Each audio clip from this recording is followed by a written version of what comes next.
गंगा मैया, जिसे भारतीय संस्कृति में मां का स्थान दिया गया है, केवल एक नदी नहीं बल्कि भावनाओं और आस्था का प्रतीक है। हिमालय की गोद से निकलकर गंगा समूचे भारत को अपने पवित्र जल से सींचती है। उसकी कहानी हमारे जीवन, संस्कृति और परंपराओं में गहराई तक समाई हुई है। पुराणों के अनुसार गंगा का अवतरण स्वर्ग से धरती पर मानव कल्याण के लिए हुआ। राजा सगर के 60,000 पुत्रों की मुक्ति का माध्यम बनने वाली गंगा का धरती पर आना इतना सहज नहीं था। जब सगर पुत्रों के पापों से उनकी आत्माएं भटकने लगी तो उनके वंशज भागीरथ ने घोर तपस्या की। भगवान शिव ने उनकी तपस्या से प्रसन्न होकर गंगा को अपनी जटाओं में समेट लिया ताकि उसका वेग पृथ्वी को नुकसान न पहुंचाए। शिवजी की जटाओं से होकर जब गंगा धरती पर उतरी तो ये घटना केवल पौराणिक कथाओं तक सीमित नहीं रही, बल्कि यह भक्ति, त्याग और धैर्य का प्रतीक बन गई। गंगा न केवल पापों को धोने वाली मानी जाती है, बल्कि यह जीवन का आधार भी है।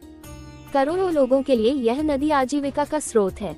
लेकिन दुख की बात यह है कि जिस गंगा को मां कहा गया, उसी के साथ हमने अन्याय किया। प्लास्टिक, रसायन और कचरे से गंगा प्रदूषित हो रही है। इसकी निर्मल धारा, जो कभी आत्मा को शुद्ध करती थी, आज मानव के स्वार्थ और अज्ञान के कारण संकट में है। एक कथा के अनुसार एक वृद्धा रोज गंगा के तट पर बैठकर अपनी बेटी को याद करती थी। उसकी बेटी बचपन में ही गंगा की गोद में समा गई थी। वृद्धा की आंखों से आंसू बहते रहते थे, लेकिन गंगा के किनारे बैठते ही उसे सुकून मिलता था। वो कहती, गंगा मैया, तुमने मेरी बेटी को अपनी गोद में लिया, अब मुझे भी शांति दो।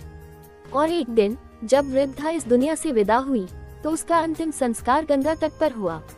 ये दृश्य देखकर हर किसी की आंखें नम हो गईं।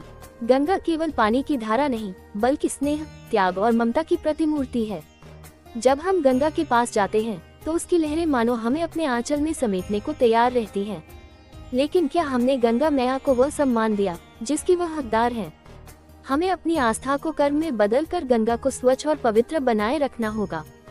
गंगा की कथा हमें ये सिखाती है कि जीवन में भले ही कितने भी संघर्ष हो, लेकिन धैर्य और समर्पण से सब कुछ संभव है। गंगा के प्रति हमारी जिम्मेदारी केवल पूजा तक सीमित नहीं होनी चाहिए, बल्कि उसकी रक्षा और सम्मान में भी हमें अपना योगदान देना चाहिए।